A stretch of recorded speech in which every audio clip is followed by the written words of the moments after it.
Thank you, everyone, for coming to our public forum on the Mindess building project. We have a few different things with this forum tonight because it's going to be virtual. So just going to go through a couple of things. First, it is a public meeting, but I'll read a little statement that kind of summarizes how we're going to do this, and then a couple of things of how we're going to go about public participation and things like that, so we can answer everyone's questions and get you all the information you want.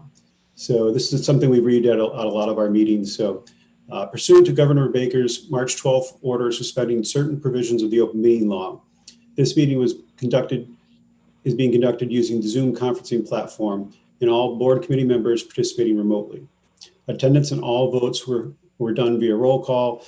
The goal is to maintain the spirit of the open meeting law, providing access and transparency to all proceedings. The meeting postings included in details of the public comment in the Zoom app. So all that means is with that suspension, we would normally be having this in person, but now it allows us to do it virtually and everyone's participating remotely. The way we're going to do this tonight, all of the active participants, the people that might be answering questions or presenting, I've made co-host. Everyone else is a participant. At this point, no one is able to unmute themselves. We do this for lots of different reasons. One of them you probably heard of is Zoom bombing.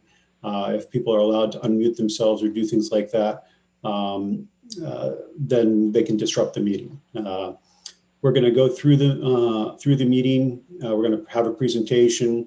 If at any point during we'll answer most of the questions at the end, but if there is a point at during the presentation you'd like to ask a question, in the participants pane or on your phone down at the bottom, there's typically a raise hand feature. If you do that, we'll see that in the participants pane, and we'll try to notice that and acknowledge you. So what will happen is I will then go and I will unmute you. It'll be a request for unmute. I can't unmute you myself. You'll be able to be unmuted. You can ask the questions. We'll be able to answer your questions, and then I'll lower your hands and put you back on mute. If anyone is having problems or is only on the phone, at the end, I will unmute everyone and give those that are having any technical difficulties the ability to ask questions. So without any further ado, let me just check the participants again to see if we have any other committee members that have joined. I have 7, Paul. I think I have 8. Okay, I might be missing somebody. I think Talak is probably the 8th you missed, I think. I have Talak, actually. I have Talak, Nick, myself, Mike, Yolanda, you, and Jim. And Chris. Oh, Chris. You know what? I'm using an old template, so he's not on there yet. Thank you. So we'll do that roll call I mentioned. So if you're on mute, just unmute yourself and let me know. Jim Adams. Here. Yolanda Greaves. Here. Chris Matthew. Here. Michael Kyra.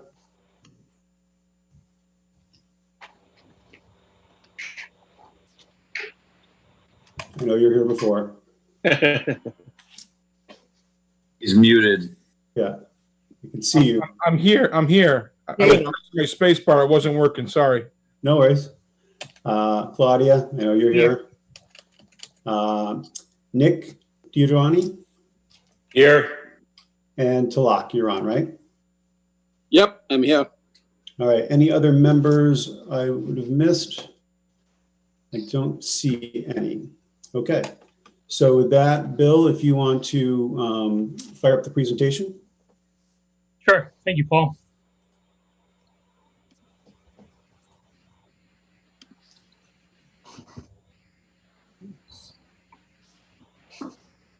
Everybody can see that okay?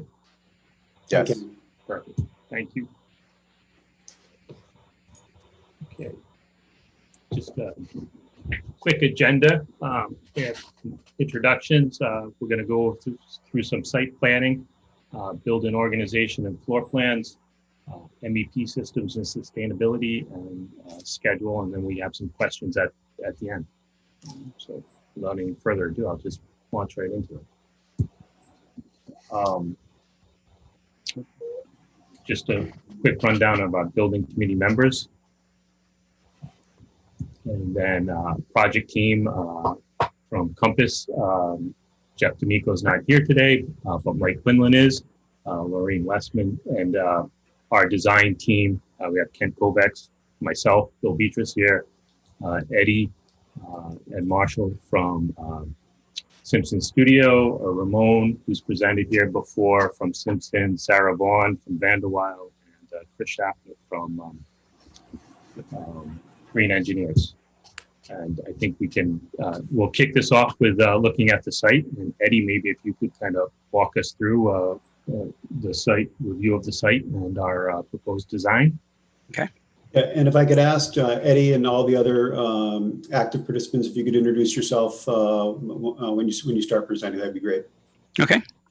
Good evening, everybody. This is Eddie Marshall from Simpson Studio, and thank you for having us tonight. A little warm and sticky, but certainly a good night for meeting. So we're excited about a lot of things about this site. Just let me do one thing so I can see everything.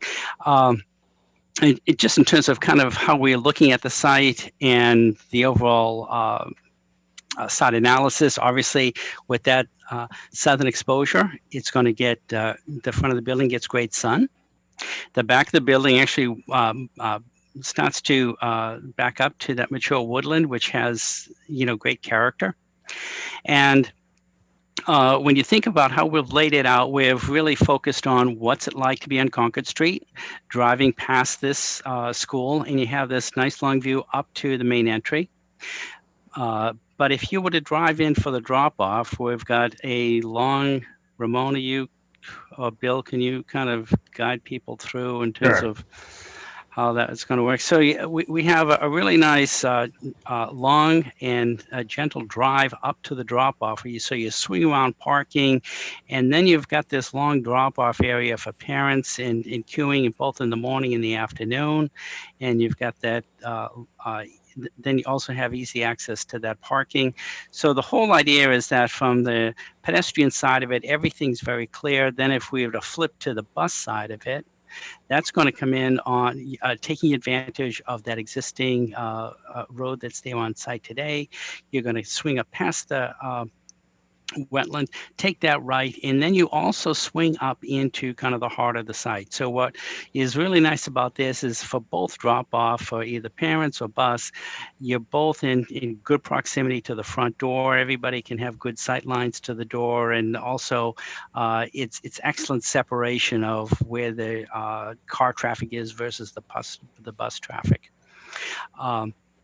Moving beyond the drop-off, the other thing we're excited about is we'll replace the playground, obviously taking advantage of that southern exposure right at the front of the school, good access into the gymnasium, good connections to the ball fields. And so we really feel that this area becomes quite fluid in terms of students coming in from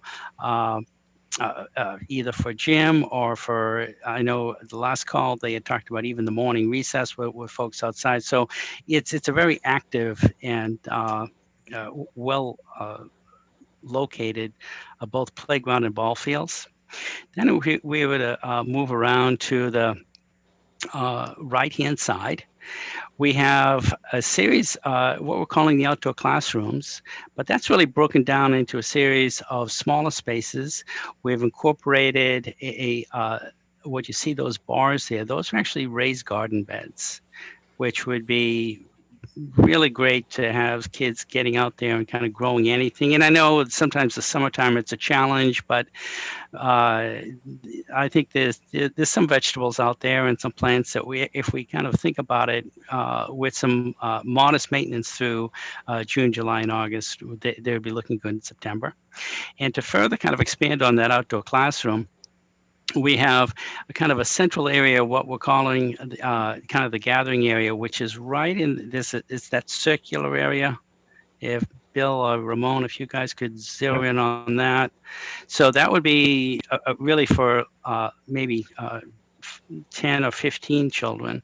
But then it's attached to a lawn, which if you wanted to have a larger gathering with 2 or 3 classes, you can have it out there on that lawn as well. So we were looking at kind of the adaptability of these spaces and how you would be using it for a variety of different group sizes and keeping it flexible. And even for maintenance, it's primarily kind of a tree and lawn landscape. And we feel that once the trees are established after that second and third year, they certainly don't need any irrigation.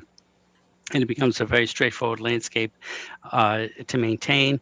We also liked how the outdoor classroom was making good connections into the different academic houses of the school itself, so there'd be easy access. So we're really thinking about these outdoor classrooms and having it really convenient for the teachers and students to be out in these spaces. And also there's the courtyard that is primarily paved in kind of the heart of the school, but it's a great opportunity to get natural light into that part of the building. And also it becomes this kind of great area to either explore things, or it's almost kind of a modified maker space. And that we kept, I think we tried to get 1 tree in there, but that's mostly paved, so it's going to be very easy to maintain as well. Trying to think if there's anything else that's essential on this. Obviously there's the loop drive around the back, which is for both service and fire access. And again, we're trying to, we know we have to do some grade change with regard to what is going on with the topography. And that will be a challenge, but we do like the idea that the whole north side of the building starts to really be impacted by that woodland and the feel of that. And we like the fact that the whole service aspect is really kind of that back of house activity that no one's going to see. It's so when you think about food service and dumpsters and all the stuff that's required in a school that folks don't typically want to talk about, but it's actually hidden, and then have those trucks will have kind of good access out of the side as well.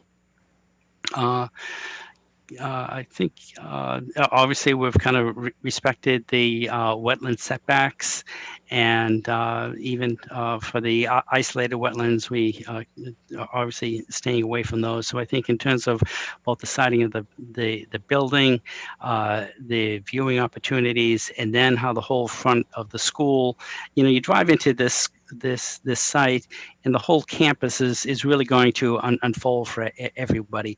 And what's nice is that you can see kind of the different activities that will happen, and then as you get closer to the school, we have some really generous areas for the students to be out in. We also incorporated kind of a forest trail, and we still are in the process of kind of fine tuning that. But the whole idea that if classrooms could be out in really using not only the outdoor classroom, but the woodland and the wetland as an additional part of kind of a science classroom, we think that would be great. I think parking, we have parking for 250 cars. I think it was 18 buses that we had in the bus loop.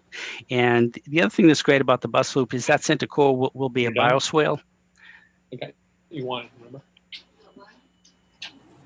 And so that central core will be a bioswale. So we'll be taking a lot of the runoff from these paved areas and putting it into the bioswale. All right. Great. Thank you. Great. Okay. Thanks, Eddie. This is Kent Kovacs from Flansburgh Architects. It looks like we do have somebody that has raised their hand. So oh, yeah, okay. Absolutely. Let me just acknowledge them real quick. 1 second. All right. You can go ahead if you can. Just identify yourself, and then you can ask your question. Yeah. How you doing? This is Dave DeGeorge. I just had a quick question regarding the maps. So you outlined on the first map that you had up there, you did outline Concord Street pretty clearly. What we didn't see was what Fisk Road looks like on that map, where that may be, and what the buffer may be between Fisk Road and your plans for the school. Okay, I can actually answer that. So if you're familiar with the current back fields, we're not intruding at all on the tree line in the north and east. So, so nothing changes for Fisk Road from that perspective on the project as a whole. When we get into the site phasing, you'll see that we will use Fisk Road as a temporary construction access. But we can also show you that where we're doing that, this property actually goes across the other side of the street, and then there's still a buffer on the other side of the street before the houses that are on the adjacent street there. So it doesn't change. So where this sits is the right side or east side of the building is actually still within the fields that are currently there. Sure. I hope that helped.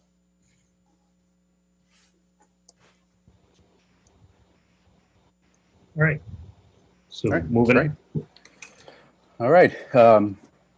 Thank you. I'm Ken Kovacs. I'm principal for the project with Flansburgh Architects. And I just want to kind of step back and recap kind of how we got here. And this is the third phase that we're in for the project. The first was the PDP, the preliminary design program, where the school crafted and worked very hard on an educational plan, and that's required by the Massachusetts School Building Authority. They're your partners for funding for this project. And that was the very first phase. And this is the 6th community forum. So I'm sure some of you have been along for the ride. And so each time we build on this presentation. And so in the very beginning, we were developing the program, looking at the type of spaces that were in here, site selection, when we got into the next phase, the preferred schematic report phase. And now we're in schematic design. We're right in the middle. So we're beginning to take all that information from the first phases and beginning to scope the building more. And you'll see how the plan has evolved since the last community presentation. But again, going back just for general building organizations, we look at this as 2 main blocks. We have a community wing, and community wing refers to the gymnasium, the cafeteria, the library. Enrichment spaces that you see in this diagram would be STEM spaces, project spaces, integration labs, art rooms, music, and then the academics. And then using the site influence and the educational program that is developed, we begin to form the look and the feel and how the building's broken up. And these are just some diagrams that explain the thought process along with that. And what's very important to this process and working with the Department of Elementary and Secondary Education is the treatment of special education classrooms and the different types that support our youngest students. And so we did a diagram here that shows how these spaces will be distributed throughout the plan. And this is very important to DESE. And we want to share that with you because there's a lot of thought and programming and adjacencies that go into this planning. We might look at beautiful buildings and animations and site plans, but again, there's a lot of real meat that goes into just the planning adjacent to how spaces relate to one another. Okay, next slide, Bill. Sure. And again, at the end of the last phase, we are still developing the plan, and this is what was submitted to the MSBA at the Massachusetts School Building Authority for review prior to their vote and approval for this project to go into this phase. And here's an example of the type of investigations that we looked at. Again, in the preferred schematic report, we were looking at 3 different variations of the community wing. Again, those spaces, the gymnasium, cafeteria, the music, project rooms. And we looked at, as you can see, 1, 2, 3. And when we left the preferred schematic report, we were looking at the option 1, but through input with the school and the school building committee, we really honed into option 3 that has a more formal front and organizes the spaces better. And so this process has really been great for the planning. And in addition, we began to hone into these spaces even more. And if you attend the school building committees, you'll have some great dialogue where we looked at taking the location of the stage and actually moving it to where the kitchen is and the kitchen where the stage is for better access when the children do a performance. So these are all part of the dialogue that we've had during these community forums and the school building committees. So I encourage everybody to attend these so you can see how this project evolves. Next slide. And this is a great slide that represents the definition of the academic pods. And Assistant Superintendent Kyra, if you want to kind of walk us through some of the highlights of this. This is, for me, this is probably the most exciting part of the entire project because it shows that our design team has truly listened to our needs and our desires for a building that allows our teachers and our students to collaborate and work together. As many of you know, we are in the process at Mindess of taking two distinct programs and unifying our school to one unified program. And we really feel like this design allows that to take place while taking into consideration the various aspects of both programs that have been incredibly successful. So if you see the way it's set up, we have three different academic houses, a third grade house, a fourth grade house, and a fifth grade house that are stacked. So what that allows is for some, what we would call horizontal collaboration among the grade levels. So our third grade team of teachers and students could easily access each other just by simple stairwell, but also the group of five classrooms that are together in on one floor can work together seamlessly, and they will serve as an academic team, so to speak, where they would do a lot of shared instruction. Now that is the same way for each of our different grade levels. And then what you notice on each floor, there's a team for third grade, a team for fourth grade, and a team for fifth grade. And those three houses are connected by a common space, by this wonderful space that will allow teachers and students to collaborate and get together. It will truly be an opportunity for folks to gather as a community. The other thing that I really love about this design is if you walk into our current Mindess building right now, every classroom is so spread out. It would literally take you sometimes 7 or 8 minutes to walk from the farthest third grade classroom to get to the furthest away fifth grade classroom on the complete other side of the building. Now our entire academic wing is together as one, and you can just very easily collaborate with each other. I think that the beauty of this project was that our team really listened to everything we wanted to do. Now the next phase is that our special education rooms are all also integrated very nicely within the academic houses. You can notice that we've got our rooms that are orange or a light peach. We'll be able to have those rooms speak to the rest of our classes. So there's complete integration there for our sub-separate programming. They'll be easily accessible to get to their inclusion classes. There won't be a long walk for those folks. So we're really happy with the way this all worked out. Thank you. And I just want to touch upon. So 1 second, Kent. Yes, go ahead, we do have, Deanna, do you want to unmute? Sure. Just one question. This is Diana Davis. Can you just point out where the elevator would be, please? It'll be in the following slide. We're going to get into the floor plans, but if you look at this diagram, it's within the community wing in this building. It's approximately 105,000 square feet. And so we have one elevator, and in the next plans, you'll see that it's a simple loop corridor that connects the wings to the elevator. And I'll point that out in the next group of slides. And unless you have any additional questions regarding this slide. Oh, I guess not. She lowered her hand and I think muted herself. Okay. Great. Thanks. Okay. So all those diagrammings in the program that took place evolves and becomes this plan. And this plan, again, also relates to the way the natural setting is. So again, as Eddie Marshall pointed out with the landscape plans, we have the west side where the gym is and the custodial kind of hugging the hillside, and then the north where we have the academic wings are along the trees. And so the plan really is kind of responding to the landscape. And when this is presented to the MSBA as part of that review to move forward, that was some of the nice aspects they liked about this plan. Not only was the academic pods of the 5 classrooms created these shorter distances for the students to kind of move around the building, but it also created these great in and outs.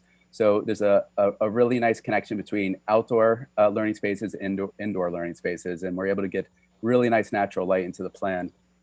And so just focusing on the plan, at the bottom of the slide, we have the main community wing. So we have a large gymnasium for the elementary school, as well as the cafeteria. And within this space, working with the MSBA, they don't necessarily have auditoriums as part of an elementary school, but they do support square footage for the stage and practice rooms and ensemble rooms, spaces that support performance. So we have a stage that's off of the cafeteria, and that's also clustered with proper music rooms as well. So we have a great community wing with ample toilets and access and placement. And then in the front of the building, we have administration and guidance.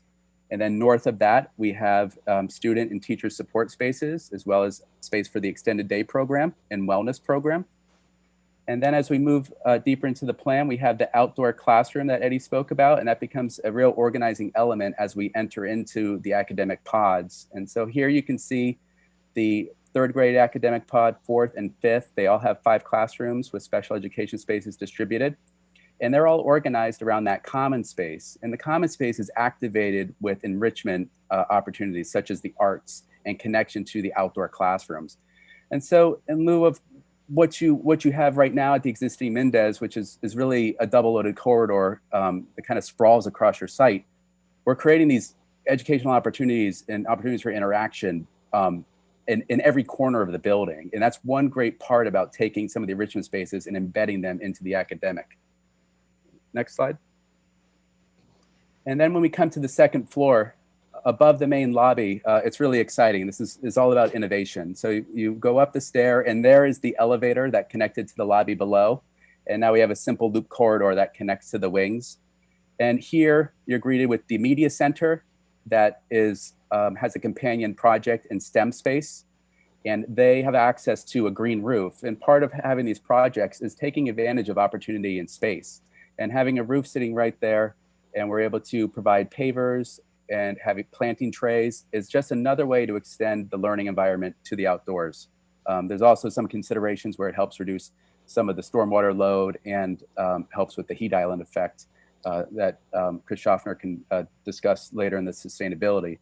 But again, as you come to the upstairs, you're just greeted by this innovation kind of cluster. And then you go again into the academic pods. We again have 3rd, 4th, and 5th, all clustered around in all grades commons, and a 2nd art room, and also a tech integration lab or digital media center, if you will. So again, we're taking really exciting program and putting it into the academic areas. And so no longer is it a long hallway of classrooms off a corridor, but it's really kind of a well-rounded experience throughout. And then the next. Can you go back and just point out the elevator for Diana, please? Yeah. Okay. So so on the 2nd floor, it's where the cursor is kind of circulating, right where that main stair is coming up. And so when you get to the top, you're right in a generous lobby to access the media center and the STEM space. And then Bill, if you go back one slide to the 1st floor. And here the elevator is integrated with the stage because we want to have proper access to the stage. And then that brings you obviously up to the 2nd floor. And so again, it's a school slightly over 100,000 square feet, and the one elevator would be appropriate. We take in consideration to centrally locate that. So now moving on, part of this process is to begin to take that concept of the educational plan and the diagrams and the floor plan and begin to sculpt what this building looks like. And so this is just the beginning of how the massing begins to be represented. And as a strategy, again, we don't want to get right into designing, the colors and the tones. So that comes at a later stage, but we do want to get proportions and the overall aspects correct. And so if you look at the simple diagram on the top, we have the active community wing that's kind of labeled 1, the front entry, number 2, and number 3 would be the academic wings. And we really want to put our focus on the front entry. And so we want to look at that and celebrate that with a different material, while the gymnasium and the academic wing sit a little more recessive in the landscape. And again, the goal is to create a building that is scale appropriate for our youngest learners. And oftentimes there's a statement on the bottom is looking at a series of building blocks, shapes that are familiar to the young students, and also using the texture to play that out. So here we look at a building that could be articulated with brick, and again, a different material, perhaps at the media center. And again, we're really early on in this, but this gives you a general idea of kind of the look and the feel of the building. We work very closely with our sustainability consultant to focus on our amount of fenestrations. We're going for a net zero ready building, and balancing the glazing and the openings into the building is very important. And so here we're targeting around 20% of openings, and that way we can have a very energy efficient building.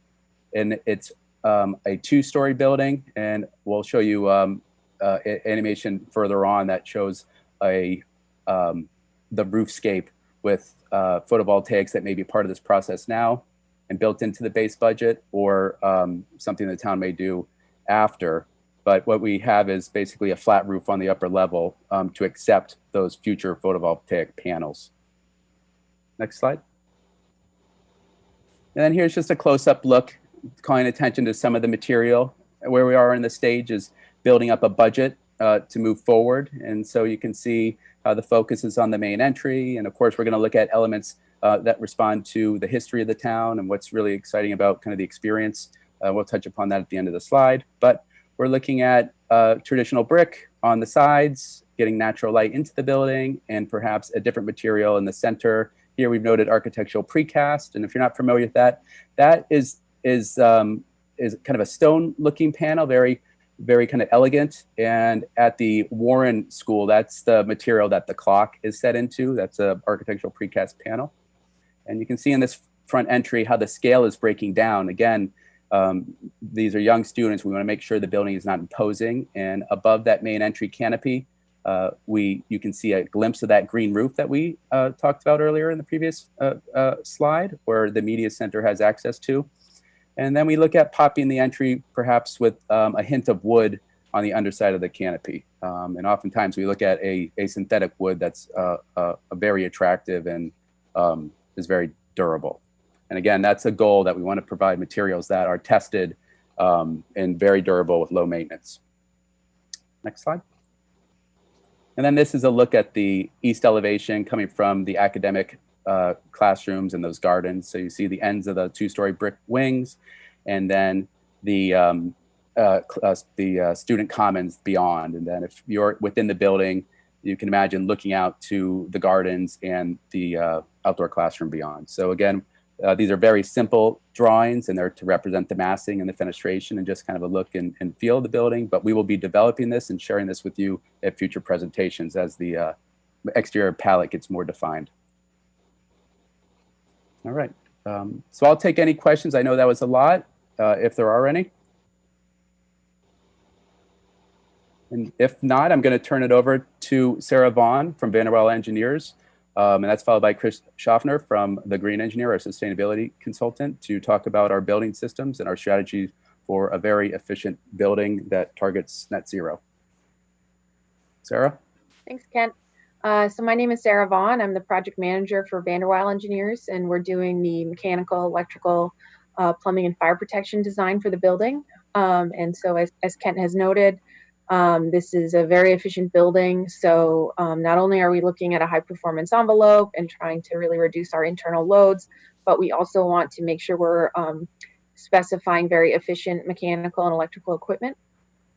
So I'm going to give you a brief overview of our systems and where they are now at SD. We are currently still in development with Flansburgh and Green Engineer to develop the project beyond this. So starting with HVAC, we are using a geothermal system for our primary source for heating and cooling. So the geothermal wells that go into the ground will connect to a ground source modular water-to-water heat pump, which will produce hot water and chilled water for the building to provide heating and cooling. The geothermal well system is being designed by geotechnical consultant Haley & Aldridge, but there will be approximately 50 wells. And this number of wells was determined really in a cost-effective way. And it's not covering the peak load for heating or cooling, but rather it's specified to allow for a balanced load and a load that's going to occur most of the time. So we really take advantage of the efficiency of this system. And when we have our peak situations, which only happen fewer days of the year, we are using supplemental heating via gas-fired condensing boilers, which are also very efficient, and they'll feed right into the hot water system, and a cooling tower for that supplemental cooling that will feed right into the loop for the chilled water system. So all of the hydronic systems will be using variable speed pumps on VFDs, which allow for setbacks, and pumps will be specified to be N+1, so that for maintenance purposes, if there's ever a pump that needs to go down, we won't lose capacity in the hydronic systems. So the hot water and chilled water from the geothermal system will be supplied to air handling unit coils, terminal VAVs, fan coil units, all the devices in the space that are providing heating and cooling. The building is fully air conditioned and heated, and the majority of this is, all of the air conditioning really is done via an all air VAV system. So each classroom will have its own VAV box and its own thermostat, so it will all have its own dedicated control and that the operator can adjust to a certain extent. We'll also have some DX split systems for IT and electrical rooms that require 24/7 cooling. Also, another note on the air handling units, they'll have energy recovery, enthalpy wheels, and they'll also be zoned for different areas of the building to allow for different setback based on occupancy. So right now, each classroom pod has its own air handling unit, and there are separate air handling units for the gymnasium and kitchen area. And this really allows the building flexibility in its use. And so, for example, in the summertime, if it's really the community spaces and maybe one of the classroom pods, the other systems can really fully shut down and take advantage of that energy savings. Next slide, please. So just touching a little bit more on the geothermal system. This is going to take advantage of the stable temperatures of the ground and use it as a heat sink or a heat source for our system. So in the wintertime, it's going to draw heat from the ground, and in the summertime, it's going to reject heat into the ground. And then these wells that connect into the ground are going to feed back into the building and connect directly to our heat pump, which produces hot water and chilled water. Next slide. So on the electrical side, we'll have a new service from the utility. We'll have an exterior pad-mounted transformer with 480 volt service to the building. We'll have an interior switchboard, and in SD we are carrying metering and sub-metering for lead prerequisites and credits, and to help the building operators track the energy uses of their building. For backup power, we're going to have a generator that's going to sit outside at grade. The current SD has a diesel generator, but at our last meeting, we were also asked to look at a natural gas generator. So as SD continues, we're going to look at the pros and cons of both of those options and get input and arrive at one. The building is either going to have photovoltaics or be ready to accept photovoltaics in the future. So all of that electrical infrastructure will be put in. And we're also going to have a network to lighting control system so that it's not just a local lighting control of the spaces. They'll all be able to be brought back to a central system so that someone has control to turn lights on and off, set up settings, set up schedules, and really maximize the energy efficiency. Next slide. So for a plumbing overview, we have a new domestic water service, and we'll be making domestic hot water using both the geothermal system, and we'll have a natural gas storage domestic hot water heater. We'll have new sanitary waste and storm drainage. We'll have a grease interceptor for our kitchen. Oh, sorry, Sarah. I'm sorry, Sarah. No problem. No. And we'll have a new natural gas service to the building, which will serve MEP equipment and kitchen equipment. And on the water conservation side, we are working closely with the green engineer, and we will review all of the fixture selections with the owner, but we're going for low flow plumbing fixtures to meet LEED credits and reduce our water use on the building. Thanks. Hi, so I'm Chris Schaffner. I'm with the Green Engineer, and we are the Sustainable Design Consultants for the project. So when we talk about sustainable design and green buildings, of course, it covers a lot of different topics, everything from the site design and the materials that make up the building to the energy and water efficiency, and also things like the quality of the indoor spaces and creating a healthy building with a good learning environment. all those pieces work together.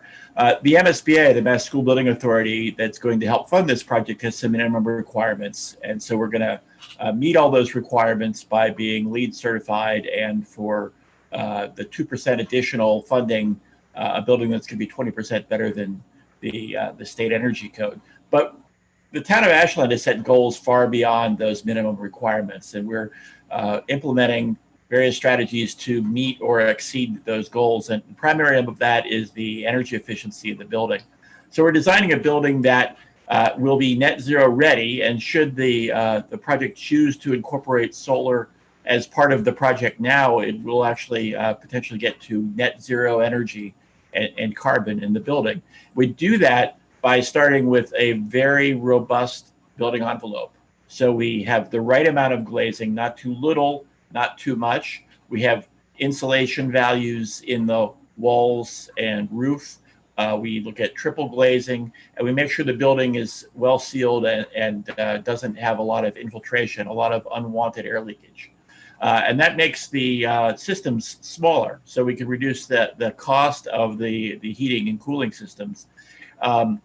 And we also look at the other internal loads, like the lighting and also the plug loads, and look at how we manage that to manage the total energy consumption. We also look at things like exterior sunshades to reduce the solar heat gain. And so potentially that can allow sun in the winter when we want it, but block the heat in the warmer parts of the year, so that we're not overheating the building when school opens in September. The next step on that is to then implement this very efficient mechanical system that Sarah outlined in detail.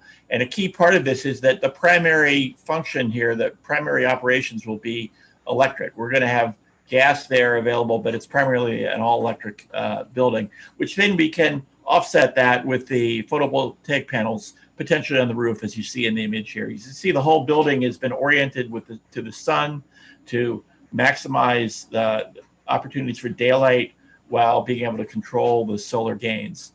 And these things are going to lead to a building that is going to have a low energy consumption and the potential to be net zero.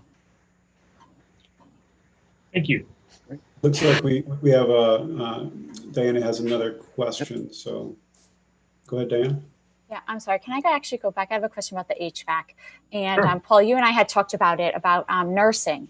And just wondering if that had kind of gone anywhere in terms of using the HVAC system to create more of a clean room for well visits versus sick visits. I think it's taken added precedence now with COVID-19, but I know we had talked about this pre-COVID.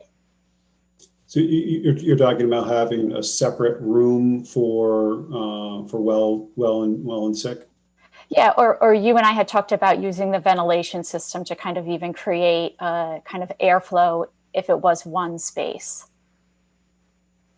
Yeah, so I don't know, Bill, you want to go back to the floor plan that has the nurse's suite in it? I can zoom in too. Yeah, I can't put my glasses on. Yeah. So right now we're still in the first part of the program. So we've met with the nurse once. You might need to go down a little bit. Yeah. So in that kind of vibrant green color is the medical suite. I see. And so what's given, the square footage noted there and the toilet is what the MSBA, Massachusetts School Building Authority, kind of allows for a school of this size. And so we just had those conversations with the nurse, but not about kind of breaking out a separate compartment. But that's certainly something we can bring back to them. Now, typically what we will is we will create kind of a trauma area in the back, which will be a full partition with a galley with the medical supplies and lockable refrigerators. Mm-hmm. So if we could strategize that, but we definitely want to bring that back for our, we have biweekly educational meetings with the district, and we try to meet with each representative. So we've met with the nurse, the art, instructor, the 3rd, 4th, 5th grade teachers. So that will be something we definitely can bring back to them. And then maybe if we can't carve out another space, maybe there is a mechanical solution to help with the air circulation. So we're still really early in that level, but it's good to note because we can bring that back to the group. Yeah, and the other thing to note that you see in the design here is that extra exterior access that is right next to the nurse's office. Right. So that way, there can be a discrete access both to for children to exit, for parents, medical emergencies, other different things. They do not need to go through the main entrance for that. Okay, great. Yeah, my main concern was just, there are kids who just go to the nurse every day for, Right. and just to keep them separate from sick kids. Yeah, we have not. Yeah, thank you. Forgot about that. Right now, it's square footage is adjacencies. So you see that it's a block, but it's a decent size block, and we have some flexibility with that block there in the staff workroom, and we can potentially manipulate it. So right now, just and we'll go through it a little bit more at the end with the schedule. Right now, the primary thing, and Kent mentioned it a little bit with some of the materials on the exterior, it's not that we're trying to define every detail right now, but we're trying to get ideas of how much of these different things so we can present enough information to cost estimators at the end of this week so that they can properly price the project. And then, again, this PSR phase is really going to, the schematic design phase is only going to get us about 25 to 30% design. It's not until we get into the next one that we really start to do this, but we want to capture anything that might relate to cost right now. So that nurse's suite hasn't been all laid out. It's just kind of been put there with the proper square footage at this point. Great, thank you. Yeah, sure. And we have one more question, it looks like. So, Lauren, if you want to introduce yourself and ask a question. Hi, I'm Lauren Carroll. I was just curious while we're on the subject materials, what the windows will look like if, again, in these times, if they'll be able to open, if they're just sort of the lift up, or if, kick out windows, or if they're going to actually be lifted, or if that's been thought of now that we need more sort of fresh air. Yeah, so that's going to be a conversation with, so typically all classroom windows are operable, but because of safety, they are restricted to 4 inches. It's, something that's always been a conversation. I know the way the buildings want to operate with very sensitive mechanical equipment. Sarah, you can jump in if you need to. It's always a balance of, if you leave the window open, is the room going to function efficiently? And I know that with the COVID and everything, air exchange is a big conversation, as well as, just taking advantage of natural ventilation. But typically the classroom windows are operable, but we do restrict them for safety. Again, it's a early, where we are with the project, we're in a good spot because we have the operable windows, and it'll be a conversation that we go forward, especially if this project goes to the next level and goes through the public vote, the town vote. Okay. But yeah, Sarah, if you have anything to. Yeah, I was just going to say that Kent makes a good point that, as we are mechanically heating and cooling the building, we want to make sure the operators understand what the implications are of opening the windows, because we can lose efficiency by, letting out conditioned air. But at the same time, I think it's a really good step to have operable windows in the building, because if you do get into a COVID situation, or you are in those swing seasons where that weather is perfect, you have the ability to open the windows and bring more ventilation air in. So I think we're in a good place with it. Okay, thank you. Yep. All right, thank you. Let me get back to where we were. So we do have an animation we'd like to run. In order for me to do it, I got to stop sharing my screen and load up a different program. So you all can just bear with me for Allison, are you set as well? So just to let everyone know, when you're looking at this on Zoom and we're sharing it through Zoom, that doesn't always work real well, as far as you'll see it be kind of stuttery. The animation's not stuttery, and if you go to the project website and you go to presentations, it's on there already. So you're welcome to go do that. I can also post the link on the different places in Facebook that I put the link to the meeting on. So we'll share it, but it's smoother if you look at it yourself.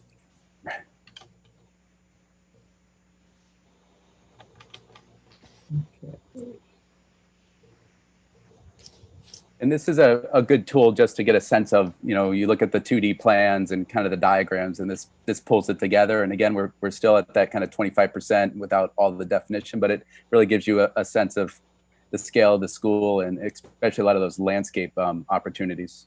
So Bill, just whenever you're ready, just hit it, and I think Allison was all set. I'm sorry, I just started. Yep. Yeah, and Okay. that's fine. Sorry. Go ahead. And so you can see the area that we're planning for the photovoltaic panels. And one of the main reasons we have the flat roof sections, that's those dark horizontal lines. And then here, as we go around to the east, are the opportunities for the garden beds and the connection to the team common beyond and the outdoor classroom. And then this is the north elevation as we go, that's nestled in the back of the site. The wings are more or less where the fields are, and then the kind of service area and the gym get nestled into get tucked in the hill a bit. I think a big advantage of the site is having the parking lot kind of tucked around the corner. So when you access the site, you're really just looking at the front of the school and the great kind of lawns to the west, and the parking is accessible, but still hidden in a way.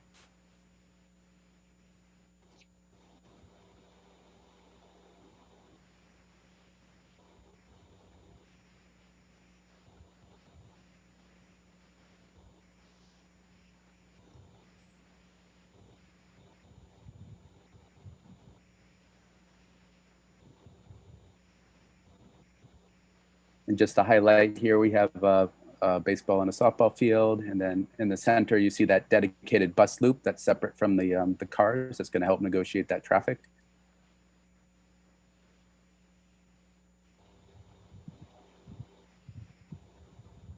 I think I might start using this as my Zoom background. It's so nice.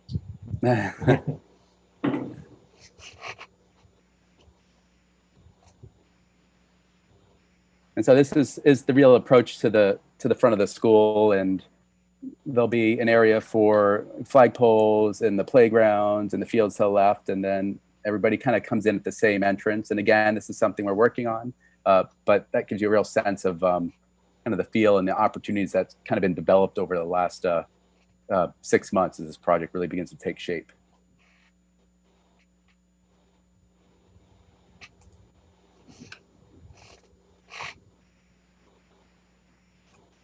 And just get back the original presentation.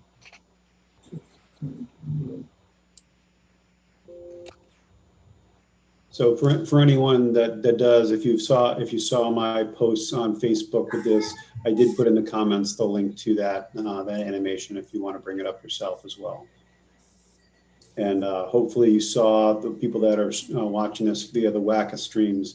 Allison was showing that through a different mechanism, so hopefully it was smoother for you as well.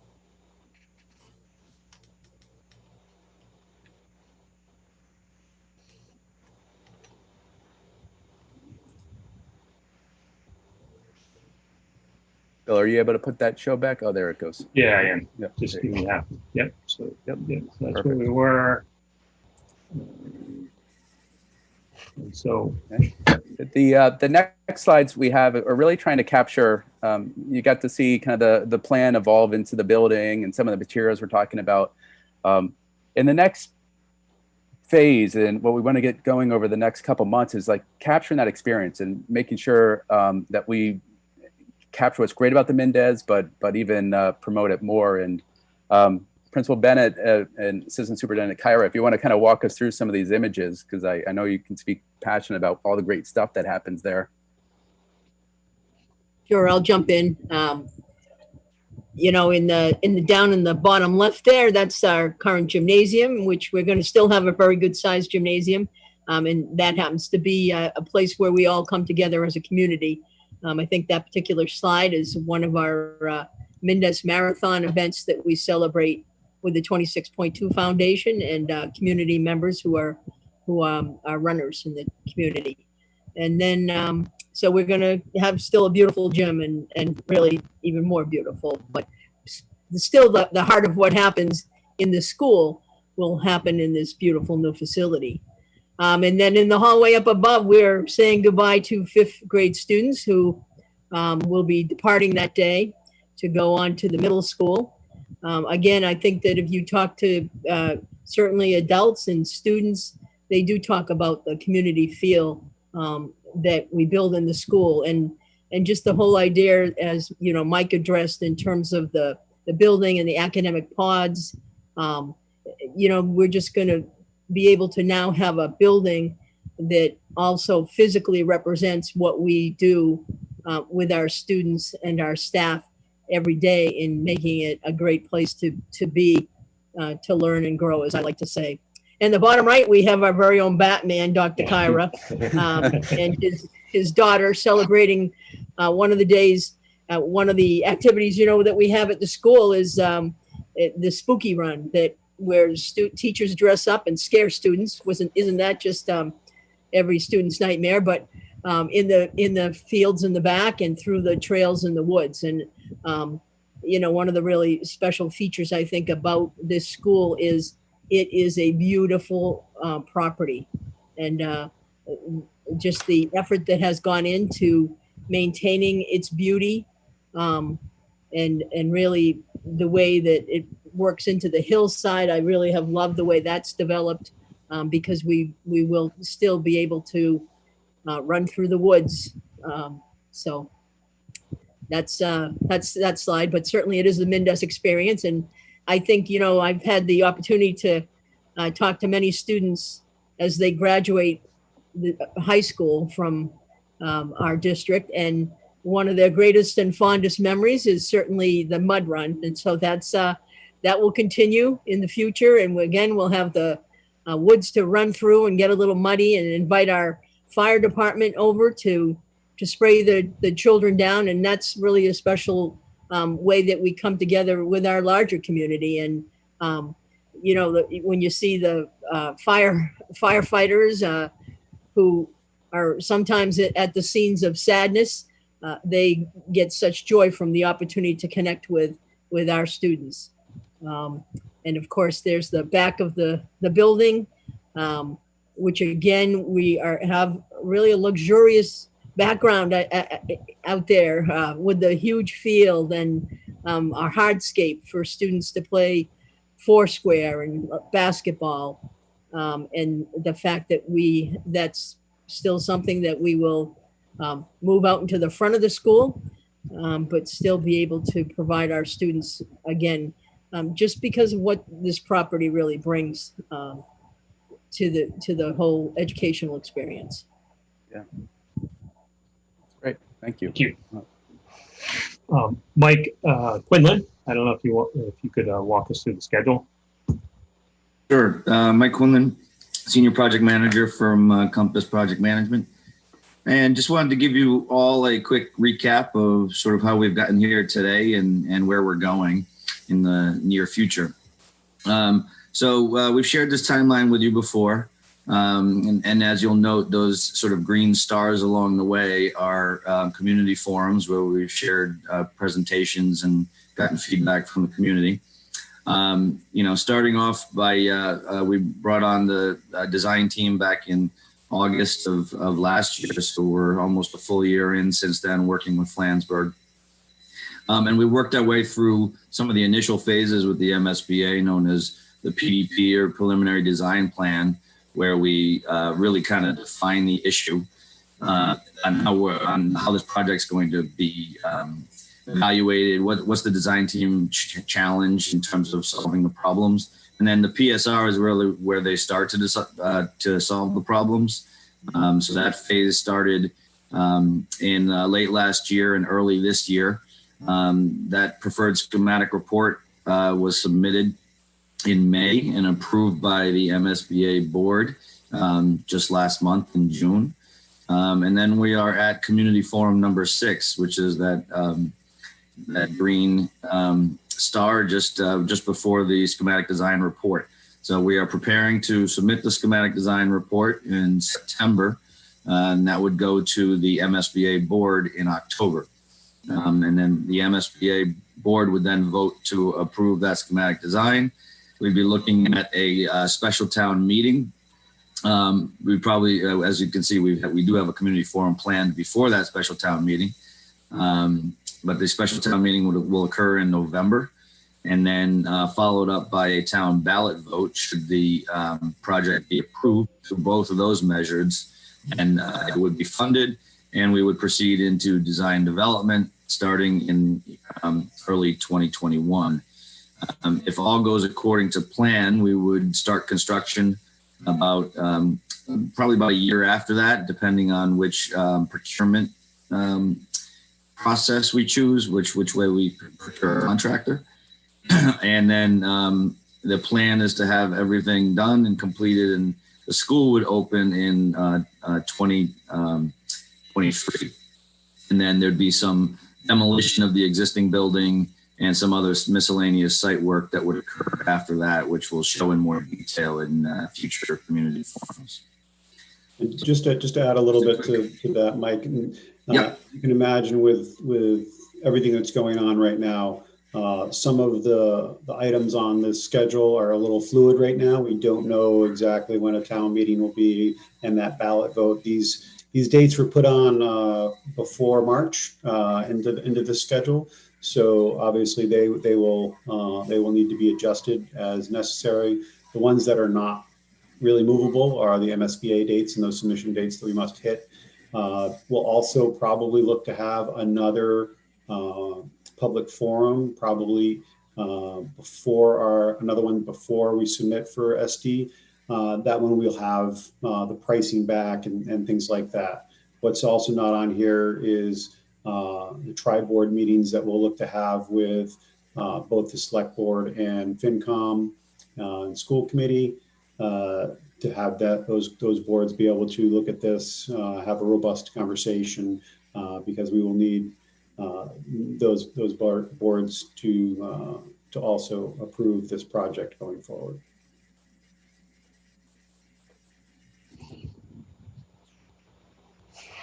All right, and that concludes the presentation. We'll open up for questions. Well, so Bill, what I think I'll do is I'm gonna stop your sharing, and I'm gonna share part of a presentation I gave last night to the school committee, which I think also speaks a little bit to Dave's initial question. So 1 second, let me share this presentation here. So this presentation is also up on the presentation section of the website. 1 second, let me just get it full screen. Is everybody able to see this? Yep. Yes. So what I wanted to get to is quickly show you the aerial photo that I used last night, which will give you some context to Fisk Road and some of those things. So this had some of those same things. So Dave, if you look at where Fisk Road is here, you'll see that there's good buffering there's no houses directly on Fisk Road across adjacent to the property here, and it's this top edge of the tree line there and into the field. So the building sits directly behind there, and the right or east side of the building still fits within that field space. And so I think this kind of will show you. So this is some of the phasing things that we shared with the school committee last night. So you'll see that the school kind of this right side of the school sits within that field, so it doesn't change that buffer to the north and to the east there. And this also shows that the property line goes across Fisk Road and that temporary construction access that'll be on Fisk Road there. So, and I guess while I'm on this slide, I'll just very briefly, and Bill or Kent, you can add anything you want to phasing. I know it's a pretty obvious question of how does this look when we do this, and that's what these slides show. So this is the phase one where Mindess is still functioning, and that red dotted line is where this will be all fenced off and secured. The temporary access off of Fisk Road, and if necessary, the secondary access right at the bottom of the building there.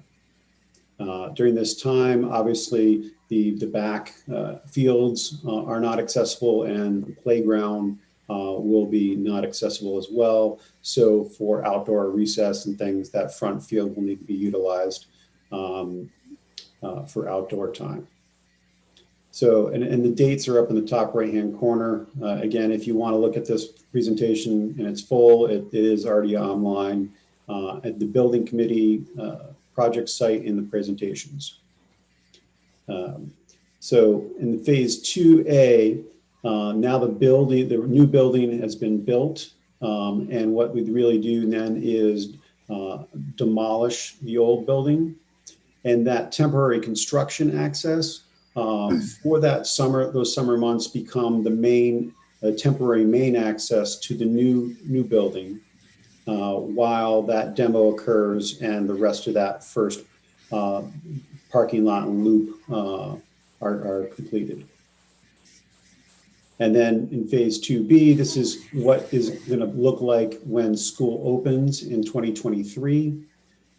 At this point, we have the new school, we have that service road looping around the back, and the parking lot and main entrance is complete, and the front plaza is probably about 50% complete or something like that to make it accessible and usable as a drop-off area. So that's where school will open. The playground will still be in the construction zone. During this time, when it's first open, that outdoor classroom space and that green area out there will be used for the kids' outdoor time while this other part is constructed. And then once the site work is complete, that's when, and I should note, the buses for this, when it first opens, will come around that service road. That's what that yellow line indicates. And there'll be some coordination with parent drop-off there, obviously. But even this coordination is a lot better situation to manage. I would think Claudia would agree than what we're currently doing. So that's where it looks like when it's open, when it's completed. Now this front entry plaza is complete. Playground area, we have the dedicated bus drop-off, which, having these separate areas, I think Claudia and Mike will both this is going to be amazing. The linear feet we have for this loop for parent drop-off will hopefully solve all the issues we have on Concord Street. And then these ball fields, while they'll be completed at this stage, they won't be usable because they would have just been completed and just been seeded. It probably won't be until the fall or springtime that they would be usable. So I just wanted to share that, and most of the other parts of that presentation are what was already in this presentation here. So Dave, I hope that gave a little bit more clarity as to how this impacts the Fisk Road neighborhood. All right. Rick, I just allowed you to unmute. If you could introduce yourself and ask a question. Oh, Rick, if you have two devices, that a lot of times you'll get some feedback like that. I think we're all set. Thank you, Paul. This is Rick Hampson. Oh yeah, we do have some feedback going on here.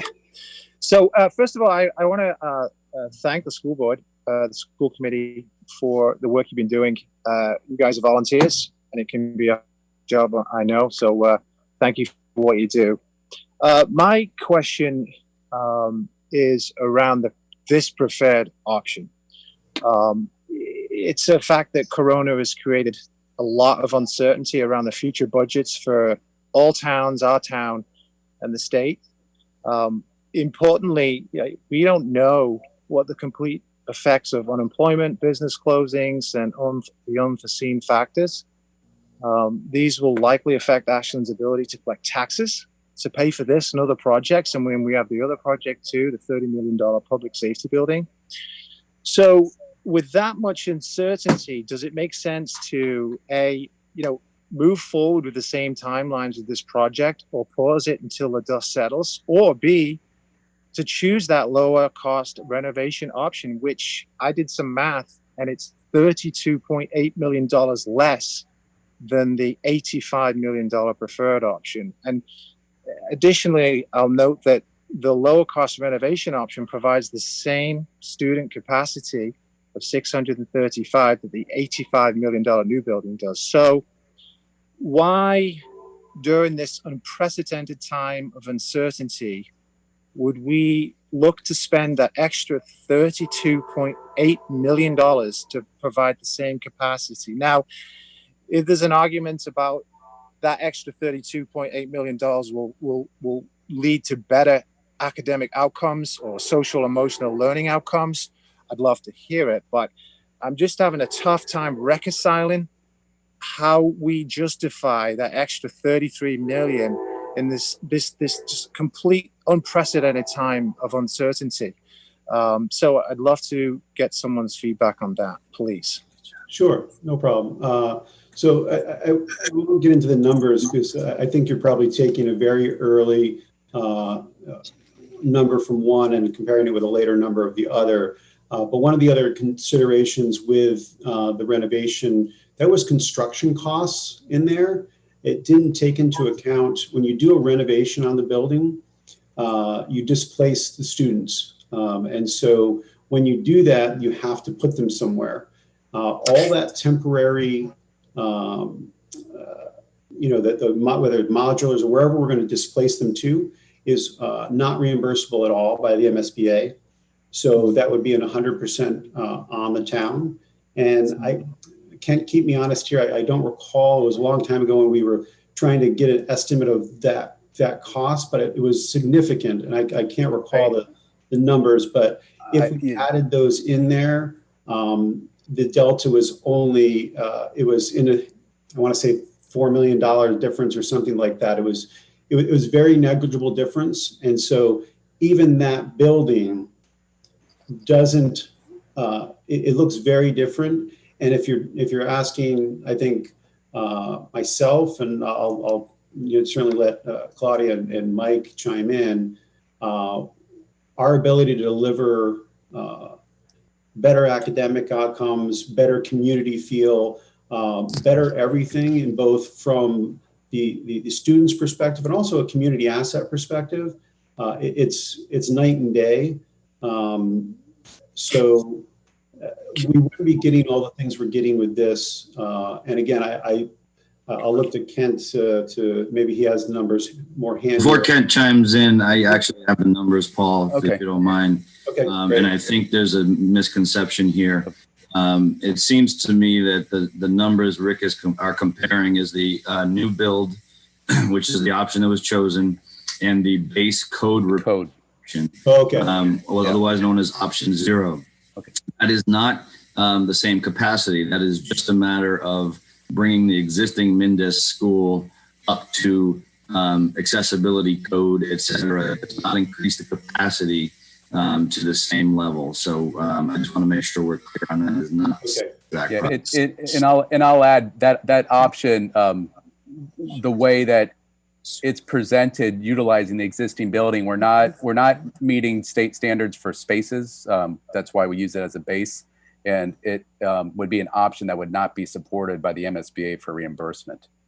So that's one of the reasons why it's looked at. So it does serve as a true base, but it brings it all up to code, and it still has finishes and new windows, but it does not meet state standards for space.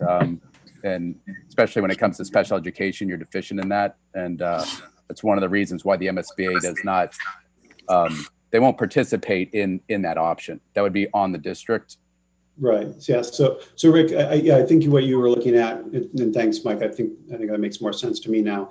That option 0 is something the MSBA makes us put on there as just an understanding of if we gutted the existing building, didn't change its footprint, the spaces, the amount of spaces, or anything with it, and just brought everything up to code, what would that cost? It's kind of just exercise. It's not a realistic thing in any shape or form. So it wouldn't add any capacity or square footage to the building. It would still be a long, sprawling building exactly the same way it is. It would just be brought up to code. So, Paul, let me just ask you that question about that. So, are you saying that the option for the renovation option was never a real option? It was on. So Rick, what I'm saying is the number you were looking at wasn't a renovation option. It was just a code option. And it said renovation, though. It did say renovation in the presentation. I'm sorry? It did specifically say renovation as the option. Well, Paul, can I clarify? Sure. So there were two options that included renovation. The first is, as we referred to, the option 0. Yeah.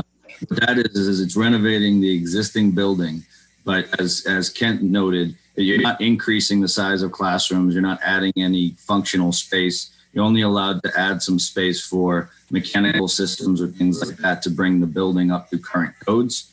You're not actually increasing any capacity in school for kids, number of kids, et cetera. Not dealing with any crowding problems if you have those. You're basically just bringing it up to current codes for structural and accessibility, et cetera. The second renovation option we looked at, which is also required by the MSBA, is called an add reno option. And what that is, that's taking the existing building and adding space that you need and renovating the rest of the building so that you do bring up all of the rooms and all the space requirements up to current standards throughout the project. So that does get you to the capacity, the same capacity as the option that was chosen. The difference in cost between those two options, between the add reno and the option 2D2, was estimated at approximately $3.5 million difference. Was that second reno option outlined somewhere?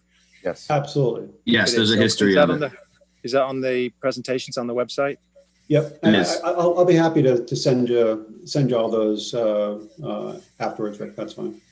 Okay, so you're saying then the first option to reno was not, it's just a necessity to show that, but it was never a real option. The second reno option is a viable up to code option, but the cost is only $4 million difference. Is that what you're saying? It's less than $4 million. Yes. What?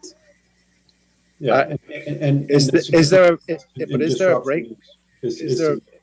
Yeah. I mean, is there a breakdown of that to show what the costs are? I mean, I believe you, but is there some kind of breakdown? Yeah, so I'm happy to share all. It's all up on the website, but I know there's a lot of information up there. I'm happy to share that with you afterwards. Okay. Paul, would it be helpful if I put up the cost table from the MSBA PSR report? I have it ready. If it answers his question, but I got a feeling, Rick, you probably want to be able to look at it, and digest it, right? Yeah, if possible, that'd be great. Okay. So we'll just do that, and I'll make sure to circle back with you and get you the information. I guess the last piece then is just related to the whole Corona thing, and it really is an unprecedented time, and we don't know what's going to happen. I mean, has any conversations been around that in terms of, we're just moving ahead as fast as possible, and Corona has no effect on that? Well, so I mean, it's a valid question, and so the idea of delaying it makes us bump our spot in line in the MSBA grant process, which, we don't know when we would be able to pick back up. But also, and Mike and Kent, I'll look to you to put some guidance on this. One of the things the cost estimators do is there's an escalation. So if we were to delay this by 3 years or 5 years or something like that, it would cost more at that point to do the same exact thing. And so so we'd be paying more for the same thing later on. And so it's why we've actually talked about that. And I've talked about it with our town manager who's on as well. And we all believe that this is a prudent thing to keep on going, because the opportunity is there with the MSBA at this time, and we don't know what it would cost or when we'd be able to do it if we were to delay. Yeah, I'll add. I again, just a range. If you delayed it, one, you don't know if your spot's going to be waiting for you when you come back, because there's many other towns across the Commonwealth that are looking for this grant money. So you're not guaranteed a spot back. So that's one. And, typically you'll see 3 to even 6% escalation per year, when you delay. So, but we don't know what's going to happen, looking at this. We can't predict, but it's going to go up per year. So you're going to pay more for the same 105,000 square foot building, and you're not guaranteed to get back into the mix with the MSBA, and then it would be on the district or on the town of Ashland if you did not participate with the MSBA.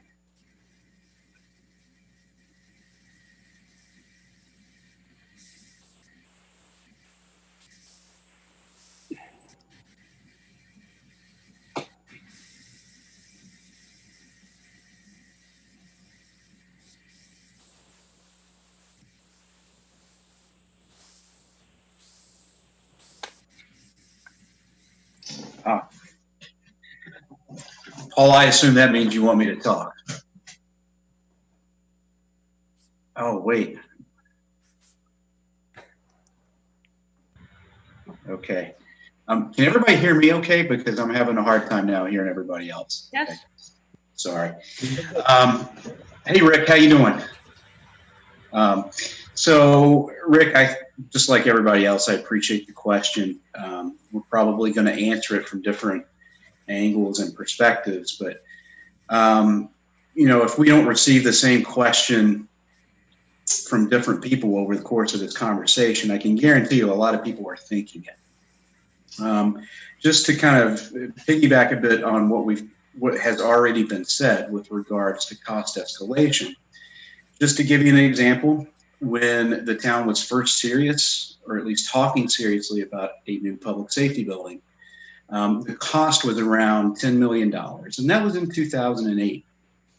And so, fast forward now to 2019, 2020, and that same building is going to cost us $30 million. So the only reason I throw that out there and point that out is it's kind of a real life situation that Ashland has experienced, where we chose not to move forward with something in the past, and we're looking at moving forward with it now at significantly increased costs. The second thing is that it is directly COVID related, what I'm about to say. One of the things I think why it's important for us to move forward is, one of the options it seems that our federal government is looking at taking and has taken in the past with previous recessions is some kind of infrastructure stimulus package. Now, who knows whether that is actually going to happen in Washington? There has been a lot of discussion about it. I have been in contact with Congresswoman Clark's office and Senator Warren's office. They're advocating for some kind of stimulus package that has an infrastructure component. But the key to getting that funding, and for cities and towns and states to get that funding, is to have projects that are shovel ready, meaning they need to be designed, ready to build, permitted. You need to be able to go at a moment's notice in order to take advantage of some of those funds. So we want to put ourselves in a position where if there is federal money available that is not necessarily directly tied to, Ashland taxpayers having to pay for it, that's something that we would, obviously like to take advantage of.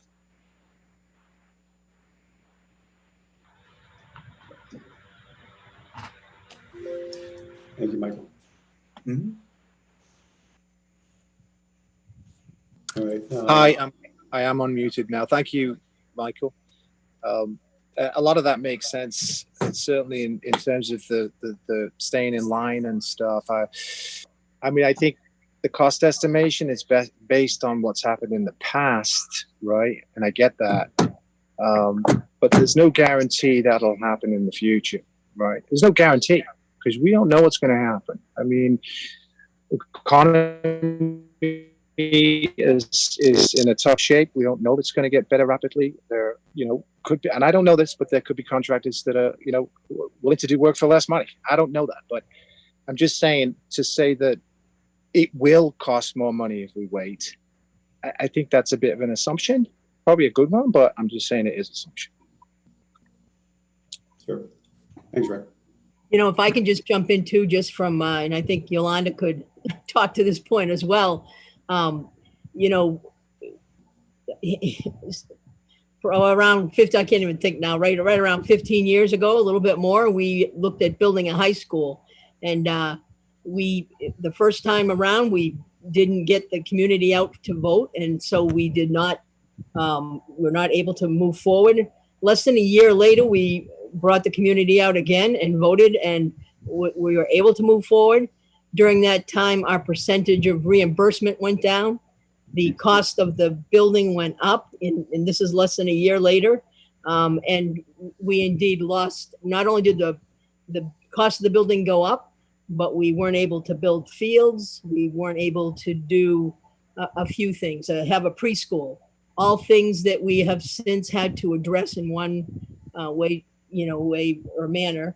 And you know, the other thing is, and when I go to school every day, or sometimes when I wake up, and there's a big storm, I think, are we going to have electricity?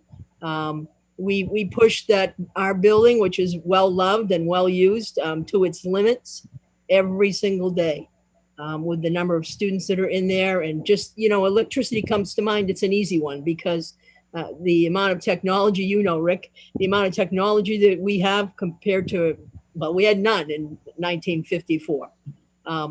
So the building, this town has done a tremendous job of really getting, I think, so much from that building.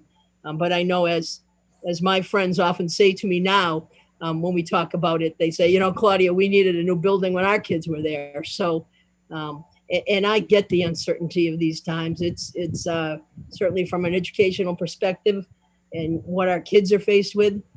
But, you know, I do feel like we have to keep marching forward and do our best, and know that we will do a good job of dealing with whatever we are faced with as we go forward. But I know firsthand that we have lost money time and time again, because all these projects that come up, sooner or later you do them, and they always cost you more money. And that's the second time, Mike Herbert, that's the second time our town has done that with a police building, that we waited and had to build and pay for it all on our own dollar.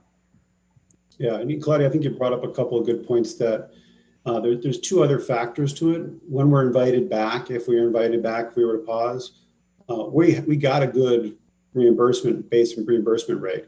That can go down. We intentionally locked it before the new year when we did, because we knew what it was and we knew it was a good one. Our base was 52.26. If we had waited to the new year just to make sure with lock in and submit, it might have gone down. And I don't know, Mike Quinlan, whether you knew whether the percentages ended up going down for most projects after the new year that year. But so there's that. Plus, the more we delay this very aging building, we will incur significant maintenance costs on it, right? So, and I know we looked at that, Kent, and I know we had people look at the maintenance out for the next 5-10 years and things like that. There are projects that we would have to do. So we would be spending more money on a building we would be looking to replace. So it's a very obvious and fair question, but there's lots of different complexities that I think we would be better. We would be doing a disservice by not moving forward. So Melissa, thanks for your patience. I just allowed you to unmute. Thanks, Paul. I have a question and a kind of a concern. So you were wonderful to kind of go through the Fisk Road access, but you kind of went through it a little quick. Just ballpark for me, what are the dates that Fisk would be open for construction vehicles, and then does it get permanently closed in the end? Yes, it gets permanently closed. I can bring that presentation back up. Because I know you said like it wouldn't start till Jan 2021, and then, but it felt like it was going to be like 2 years that was going to be open, or a good 18 months. Yeah, so it would be, so this construction process, the construction process, it is 18 months. Yep. But again, it's just the beginning part of Fisk Road. And so if I go back to this, it's literally right here by that first ball field, that kind of area. So there should be no construction thing that goes back up into the neighborhoods or anything like that. So, and, you know, we can, depending on what we're doing and things like that on the site, it's possible. And certainly I'm not the expert on this, Mike, and Kent, you can keep me honest here. There's going to be sorry, going the wrong way here. There's going to be this secondary entrance here. Yes. And so if this becomes a problem and this is off hours and, you know, it's maybe possible to use this for, you know, certain times as well, depending on what's going on. So we have some flexibility there, and Mike and Kent, keep me honest if I'm talking out of line, that, hey, if this becomes a problem on a Sunday or whatever, that we can have the construction vehicles or anything go. It's required to have, you know, at least for emergency access, the two means, but there might be a way to provide off of Concord kind of a secondary access. And that way, if there was during coordination, less of a burden on Fisk, might be able to support that. So again, this is very early on. And one of the reasons we do this is to capture costs. So there's no scope creep. And there's the building and the site amenities, but there's also the phasing that has some costs associated with that. So that's why we want to carry a cost for the Fisk, and it's a good opportunity, and it's really going to help decrease the disruption to the students for the 18 months. That's really a main goal, to have access out there and not going off of Concord Street. So you do have a lot of property here. I mean, there are some schools that don't have as much area to work with, and you know, you get a little bit of a pinch point, but this is not uncommon for school building projects. And but we're going to keep exploring, but it's a great option to have the Fisk, because it's going to help reduce the disruption and you know, help kind of expedite, you know, access, et cetera. Yeah, and hopefully, right, with the new pathing, we don't have all the backup issues we have. I just want to make sure that we're closing off Fisk as well after. That is not going to be a permanent. Yep. Nope. Okay. We're going to have the basically the two current entrances will be the permanent entrances. Got it. So just in terms of having that secondary entrance, it is an option. We would want to avoid that during any sort of school drop-off.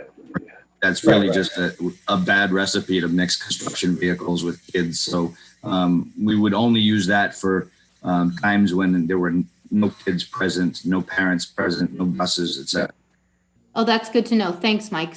I mean, Fisk gets backed up when we have mud run. That's cool. Like, it's enough craziness then. But construction vehicles with kids, and parents thinking they can, you know, cut in line.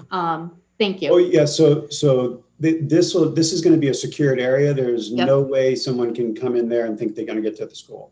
Okay. Yeah. Good. And also, when you go out for contractors, you can write into kind of the procurement for them to no idling. You know, you restrict their hours. You restrict somebody's waiting on the corner of Fisk to unload a thing of steel. You have them wait somewhere else, and it's coordinated. And so those are items that we would work into the contract before it goes out, so they know it's serious, be respectful, et cetera. And it's good to have these conversations. Yeah. So I just wanted to clarify one thing, because this image can be a little deceiving. Is it looks like the angle up to the north, but it actually the vehicles will be turning south on Fisk Road and heading back to Concord. So I want to make sure that was clear. Thanks, Mike. And then Paul, my second concern, again, my kids went through Mindess. That thing is in need of love. I get it. They're still in the school system. I appreciate what we're trying to do here. I'm worried about when we made those decisions, we were in such a different economic time, right? Like, we just announced Massachusetts is the highest unemployment rate, like 17% versus what we see in the rest of the US. A year ago, we were like less than 3% unemployment.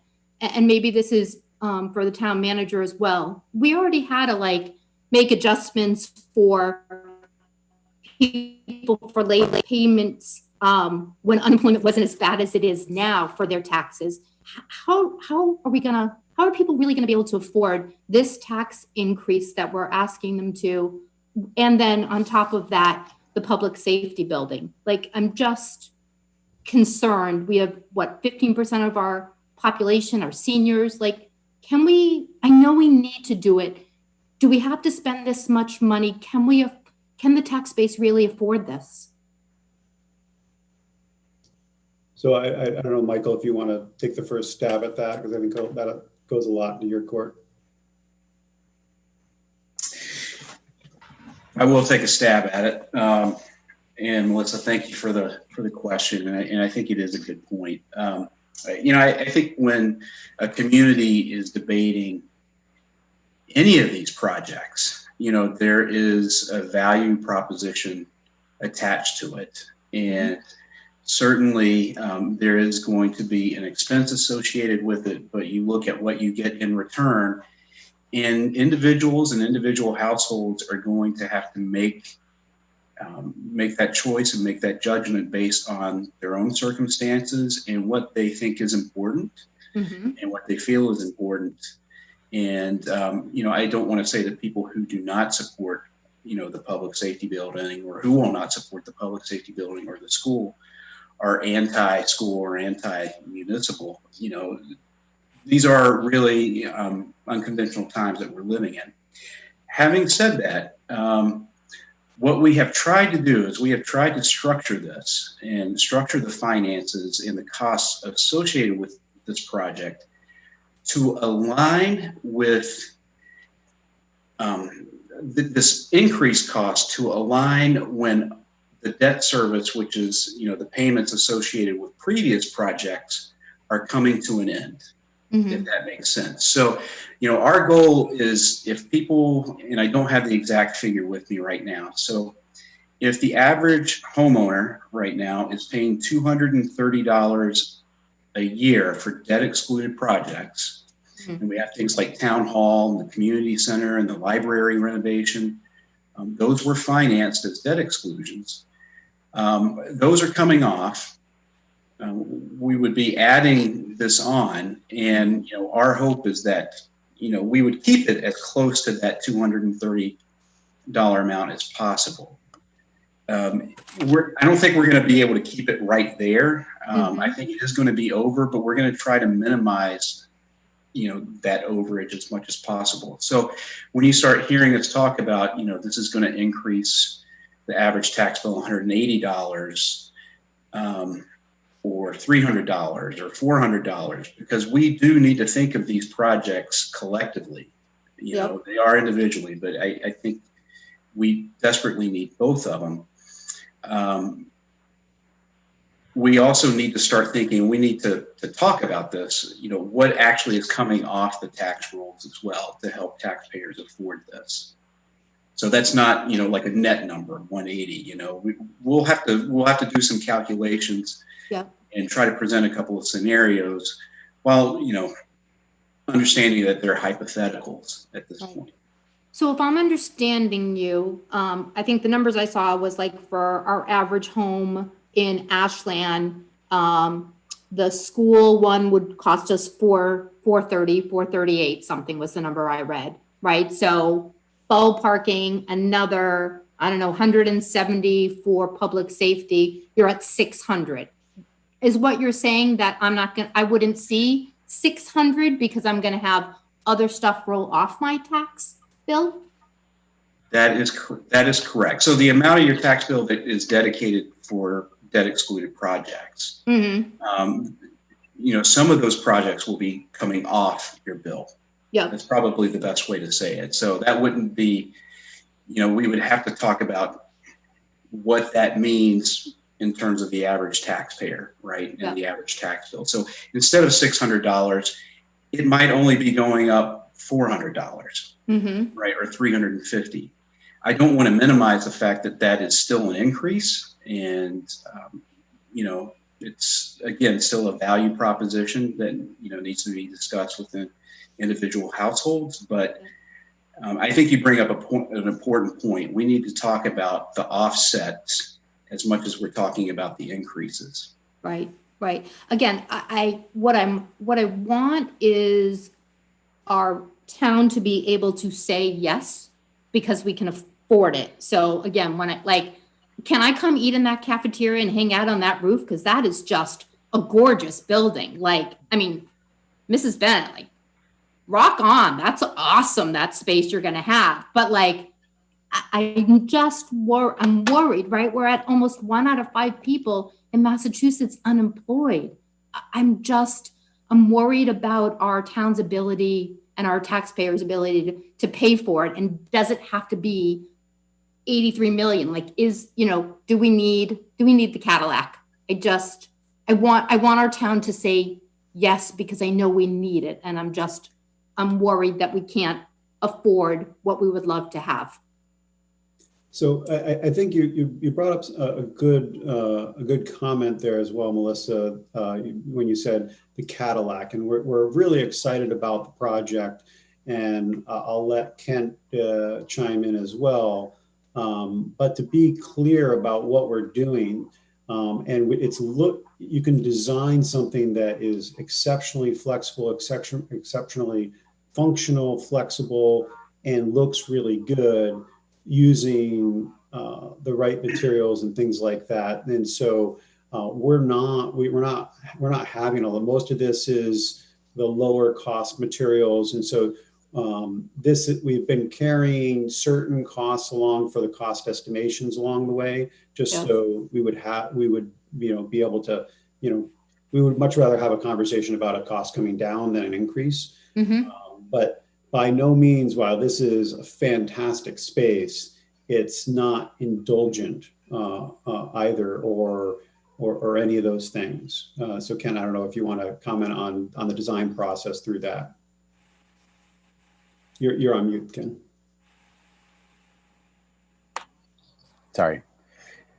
Yeah, just touching upon that, right from the get-go is just very simple massing in response to the function. It really takes place with, does the school function well? So that's first and foremost, and we make sure that it does. And the materials that we use, you do not need to have the most extravagant materials to make the building beautiful or even feel, welcoming. And so you'll see on the building, over 70% is brick. And brick is economical, and there's a lot of people who can install it, and that's one of the reasons it's accessible.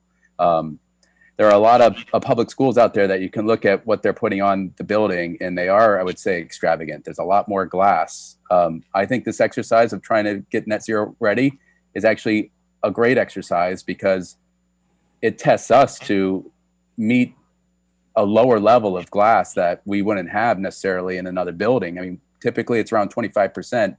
We're around 19% for windows, and we're still going to have beautiful views in and bring in natural light. So we're reducing windows. We are using a very simple material such as brick, which is over 70%. And when we put on the functionality of having a very insulated, thermally insulated building, there is cost with that, but then there's going to be a long-term benefit to having a building that's very efficient to run.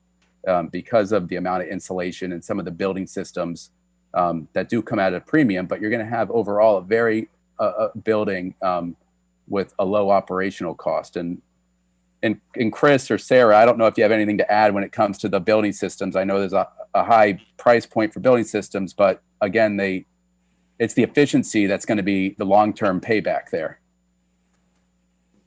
I think one thing I'll add is that when you look at the cost of the building, you want to look at not just the first cost, but the cost of operating the building. And so we have approached this project from the very first with an eye towards life cycle costs, thinking about the cost of ownership over the life of the building. Mm-hmm. And Mike, Michael, I don't know what you go by. When will be the next conversation then about, I just want to make sure that I'm continue to be informed and involved, and Paul, you're doing a great job communicating, but what would be the next time we're going to talk about the numbers and the tax implications? Is that the special town meeting, or would that be before that?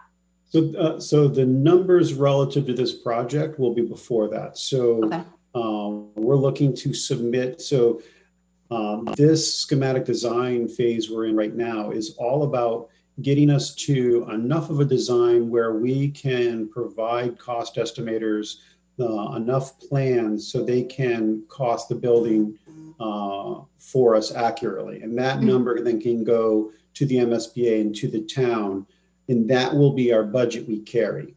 And so we're submitting that I think the end of this week or next week, and then we'll get that back roughly mid-August, I think. And then third week of August, Paul. What's that?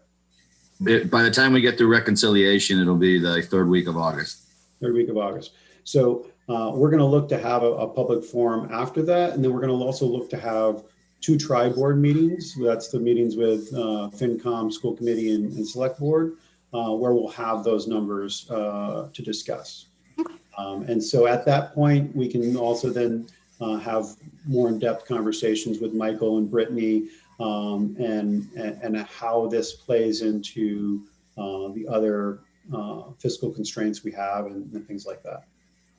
Yeah, I think, Melissa, and I'll speak to the public safety building, even though this is a Mindess meeting, because I think, come on now. Hey, I'm not trying to hijack it, but I think it's important that, we're looking at these collectively. So we'll have our first public forum, our first in a while, in August. Now, our goal is when we do go to town meeting, we actually have bids in hand. So we'll actually know exactly what the cost is. But from this August period where we have a pretty decent level of estimate to that town meeting where we hopefully have bids in hand, we'll be keeping the community informed of how those numbers change, because there's another level of estimation that'll happen at some point. So we'll keep the community informed as in real time, essentially, as this process moves forward to town meeting and the ballot. I want to really just emphasize the point that the schools, because they are in the MSBA program, they do not have the opportunity to, go to town meeting with bids in hand. That's just not the way the timeline works. So believe it or not, for the public safety building, we're kind of at an advantage in that. So if people start thinking, well, the public safety building committee is coming in with bids, they know exactly what it's going to cost. Well, you're actually going to know exactly what it's going to cost with the Mindess building too, because you've got a cap, but they're just not going to have bids in hand. Okay, great. Thank you for the time. I appreciate it. Thank you. Thank you, Melissa. All right. Did I just accidentally lower someone's hand? I was trying to lower Melissa's hand, but I might have incidentally. Jim Byers had his hand up. Yeah, where? Can you re-raise your hand if you still wanted to ask a question, so I don't miss you here?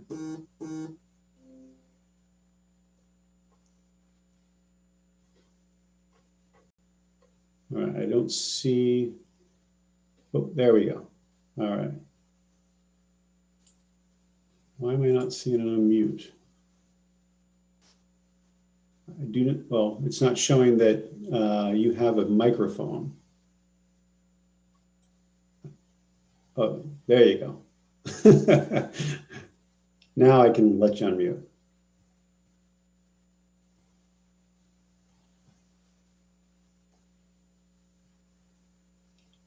Are you able to unmute?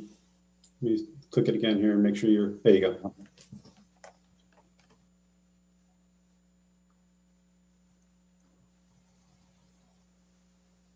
Jim, are you able to hear us? We're not able to hear you if you're talking.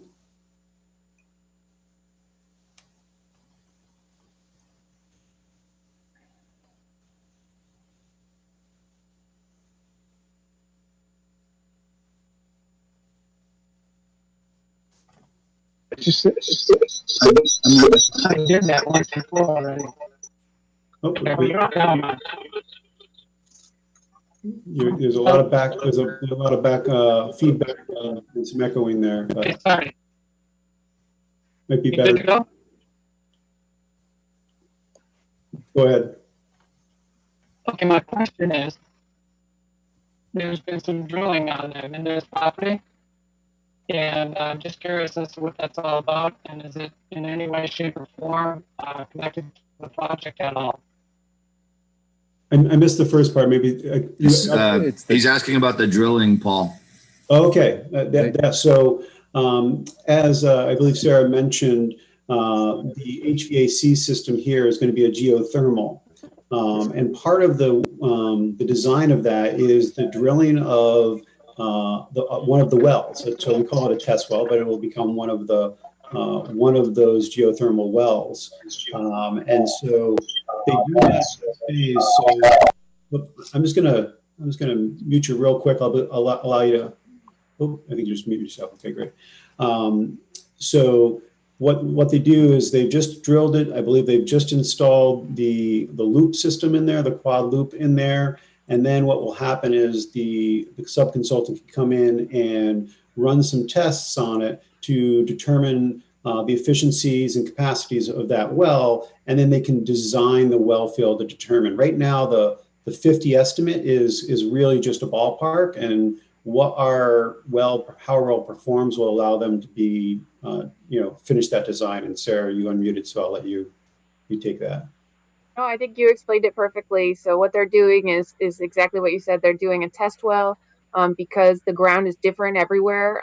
You really want to drill down and take measurements and figure out exactly what we're going to get for capacity out of the well in this particular location. So they're going to use that information with us to design the system. So allow you to unmute if you have any for that answer your question. Do you have any other questions, Jim?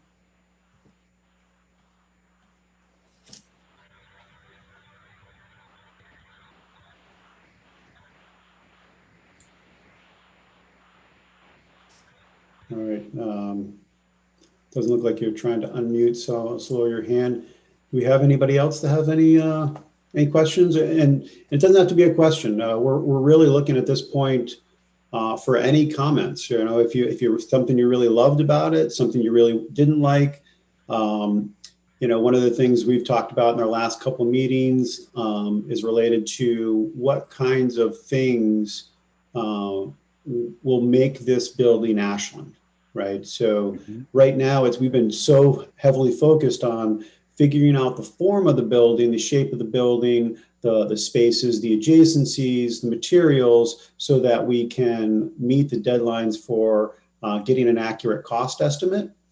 But what we're going to end up doing in the next phase is really trying to figure out how we integrate features that make this, when somebody comes here, they're like, this is Ashland, right? So whether that's some kind of clock feature, that's probably an obvious one. Maybe there's a marathon feature, but we would love to hear whether it's on here, whether you want to send us an email or anything like that. We'd love to hear your thoughts on, because right now we just have a building that looks cool, but could be placed anywhere. It doesn't scream that this is Ashland. And while we don't want a themed building, we don't want to be like, if somebody to, hey, that's the building that is X. We do want it to really be genuinely ours. And so any kind of thing you've had a reaction to tonight, you just want to give a comment, positive, negative, constructive, otherwise, we'd love to hear that too, not just questions. Great.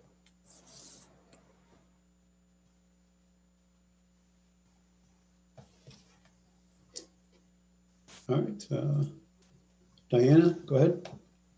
Yeah, so I just wanted to say that I'm really pleased with the design. Here, I'm just going to turn my video on so you can see me as well. So I am a part of HVAC, which is our local special education student advisory council.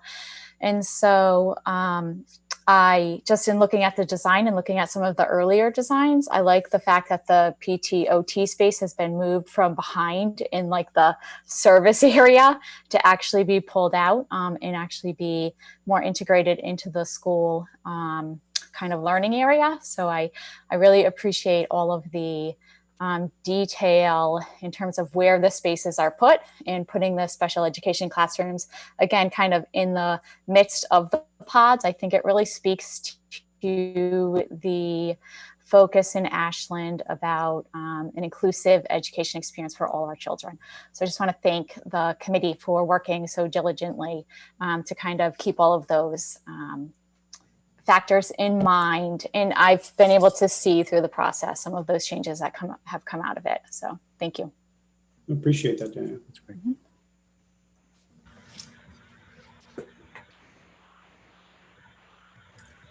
Anyone else comment, question, anything like that? And again, if you don't want to provide anything here, just send us an email, buildingcommittee@ashland.k12.ma.us. It's on the school's website as well. We'll do everything we can to get back to you as quickly as possible. Rick, if you could just make sure to send me a note to make sure I get you the information you're looking for. And I'll direct you to the right documents online. And if we need to consolidate them for you, we'll do that as well to make it. I know as we go through this project, we generate a lot of collateral. We have a lot of things up there, and so while I try to organize it as best I can, it's not always easy for someone to find, and I know and appreciate that. So we'll get you the information in the best way we can. So if nobody else has any questions or comments, I don't know if anyone on either the building committee or the project team want to, make any comments, anything that's gone on or the project as a whole, or. Yeah, I'll just say we're really excited, and I think these forums are a great opportunity to, as the chair said, make the project your own, and we just encourage that more and more as we go into the next community forum and the future phase. So we're really excited about this, and when we finish the end of schematic design and send it to the MSBA, we look forward to their comments because they were really excited about just the preliminary plans that we presented in June, and I feel like there's been a lot of contribution to this that's made it even better. So we're looking forward to getting their comments back as well. That's pretty much it. So thank you. And I just add, I'll echo what Kent said. The MSBA, we do a lot of MSBA work, and they were very complimentary of this project, which is not the norm, to say the least. So we were very pleased with the PSR report, that they were so supportive. And just a note to the community that certainly a ramp up of communications and more stuff being issued, information being issued as we get closer and closer to town meeting. Obviously, we recognize the importance and the importance, of this decision, how it's going to affect you from a tax standpoint, et cetera. And we'll be trying to get more and more information out to you prior to any voting, so you're fully informed. Thanks, Mike. Yeah, and I'll just say that during our meetings with the MSBA, where in general, their goal of those meetings is to really dive into our educational plan and what we're going to do with this building. And we had both of our consultants, our designer and our OPM, saying that these are tough meetings, and we walked away getting very high ratings. So when you ask whether this is going to lead to better outcomes for our students, I do believe that, and I'm very confident that the MSBA believes that as well. And I appreciate all the hard questions, all the questions, and we need to have all the questions you asked are ones we've already been talking about, but we do appreciate the thoughtfulness of the questions. They're incredibly important, and they're not lost on us. We've had many of those conversations both in our meetings, and I've had pretty candid conversations with Michael plenty of times about that sort of thing. So nobody has any other comments, then I will entertain a motion to adjourn from any of our committee members here. So moved. I got a motion from Mr. Kyra. Do I get a second? Second. I got a second from Second. Talak. Yolanda. All right, and then we'll do a roll call. Mr. Adams, Yes. Ms. Greaves, Yes. Matthew. Chris, are you muted? I see the He thumbs up. gave you a thumbs up. I'll take that as the yes. Mrs. Bennett, Yes, thank you. Nick, are you still on? Yes, I am, and all set. All right, Talak, Yes. and Tim was on as well. Yes. And I ran right over Michael Herbert as well. Yes. Thank you, everyone. Have a great night. Thank you. Thank you.